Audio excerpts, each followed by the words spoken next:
আচ্ছা, আপনার মেয়ে কি আসলে কথা কম বলে? রাস্তায় আসতে আসতে এত করে কথা বলার চেষ্টা করলাম, ওর নামটা পর্যন্ত বললো না। আসলে বাপ, আমার মেয়ে কথা বলতে পারে না, ও বোকা। আমাদের দাদা তো এসব প্রেম ভালোবাসা ছিল না, আর এখনকার ছেলে মেয়ে সব প্রেম ভালোবাসা করে বিয়ে শাদী করছে। ছেলে মেয়ে যখন পছন্দ তখন তার আব্বা এক জায়গায় করে দেয় ভালো। বুবা হোক কানা হোক যেমন তাই হোক, এত মেয়ে দেখে দেখে তো বিয়ে লেগে রাজি করতে পারবো না। এতদিনে তুই একটা মেয়েকে পছন্দ করেছিস, আর আমি তোকে ভালো দেবো ভাবছি। জানি ভাগা, আজ দিলাম মেয়েকে দেখতে যাবো। মানতে হবে, আমার ছেলে চয়েস আছে। নটা বাসায় তাহলে একটা শুভ দিন দেখে বিয়ের ডেটটা ফাইনাল করে।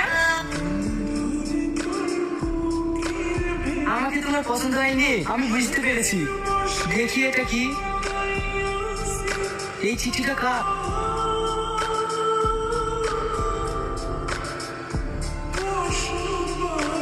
তুমি কোনো চিন্তা করো না, তোমার ভালো